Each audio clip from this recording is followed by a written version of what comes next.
ተናስተለን እጅግ የምንወዳችሁ በመላው ዓለም የምትኖሩ ኢትዮጵያውያን እንደምቆያችሁ ከዞላን ዕለታዊ መረጃዎችን ይዘን ቀርበናል። በየጊዜው የሚወጡ አዳዲስ መረጃዎች ቀድመው እንዲደርሷችሁ ቻናሉን ሰብስክራይብ በማድረግ ቤተሰብ ይሁኑ እያልን ወደ መረጃዎቹ እናልፋለን።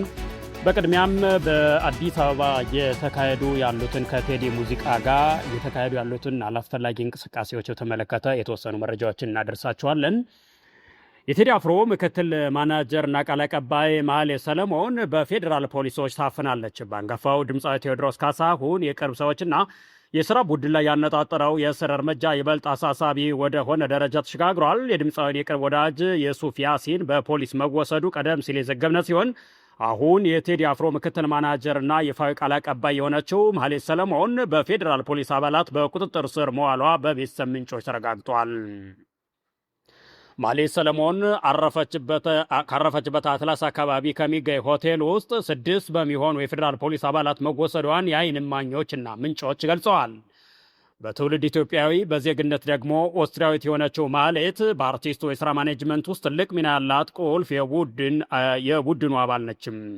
ከቅርብ ጊዜ ወዲህ የቴዲ አፍሮን አዲስ እና ሲጠበቅ የነበረው የሙዚቃ አልበም መውጣቱን ተከትሎ ድምፃውያን በመወከል የተለያዩ ይፋዊ መግለጫዎችንና የሥራ እንቅስቃሴዎችን ስታስተባብር ቆይታለችም።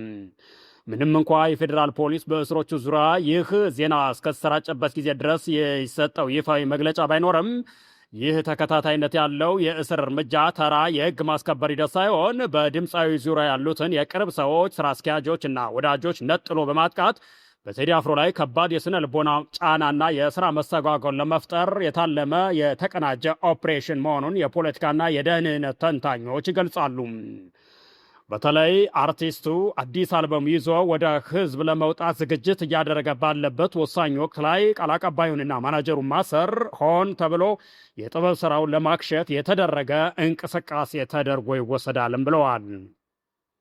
ከዚህ ባሻገር የውጭ ሀገር ወይም ኦስትሪያ ፓስፖርት ያላትን ግለሰብ በዚህ መልክ በኃይል መውሰድ የዲፕሎማሲያዊ ህጎችን የሚጻረርና ጉዳዩን ከሀገር ውስጥ የጥበብ ማፈን አልፎ ዓለም አቀፋዊ የሰብአዊ መብት ጥሰት ገጽታ ሊሰጠው የሚችል አደገኛ እርምጃ ነው ሲሉም የፖለቲካ ተንታኞች ይናገራሉ። አንድ ስማቸው እንዲጠቀስ ያልፈለጉ የቤተሰብ ምንጮች በሰጡ አስተያየት ፌዴራል ፖሊስ የመሃሌት ሰለሞንን የት መገኘትም ሆነ የታሰረችበት ምክንያት እስካሁን በይፋ የገለጸው ነገር የለም ብለዋል። አንድን አርቲስት በቀጥታ ከመንካት ይልቅ በዙሪያው ያሉትን የሥራ አጋሮች በማሰርና በማስፈራራት ለማዳከም የሚደረገው ይህ አይነቱ እንቅስቃሴ በሀገሪቱ የፖለቲካ ምህዳርና የሕግ የበላይነት ላይ ከፍተኛ ስጋት የፈጠረ ክስተት ሆኗል ብለዋል። የተወደዳችሁ የዞላ ኒውስ ቤተሰቦች በየጊዜው የሚወጡ አዳዲስ መረጃዎች እንዲደርሷችሁ ቻናሉን ኮመንት፣ ላይክ እና ሰብስክራይብ በማድረግ ቤተሰብ ይሁኑ።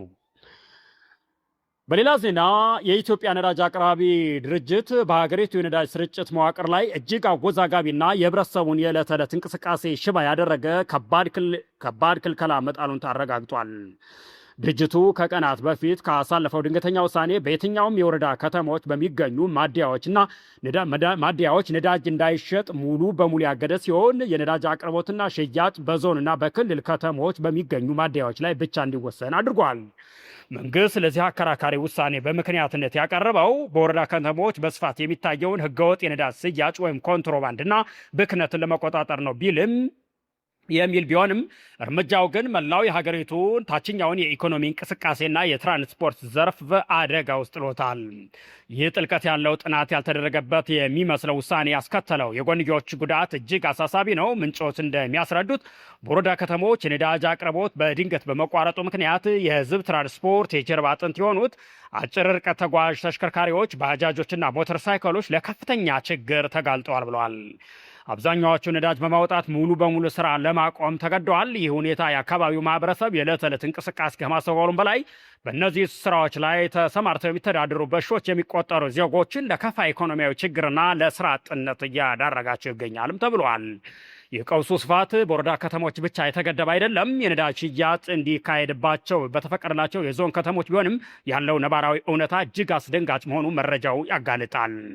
ተሽከርካሪዎቹ ጥቂት ሊትር ነዳጅ ለማግኘት ከ3 እስከ 5 ቀናት ድረስ ረጅም ሰልፍ ለመጠበቅ የተገደዱ ሲሆን ከዚህ ሁሉ እንግልት በኋላ በነዳጅ እጥረት ምክንያት ሳይቀዱ ባዶ እጃቸውን የሚመለሱበት አጋጣሚ እጅግ በርካታ ነው ብለዋል። ይህ አጠቃላይ ሁኔታ አፍጦ የሚያሳየው መንግስት የነዳጅ ኮንትሮባንድ ለመግታት የወሰደው ቆርጦ መጣል መፍትሄ ከበሽታው ይልቅ መድኃኒቱን የባሰ ጉዳት ያመጣ መሆኑ ነው።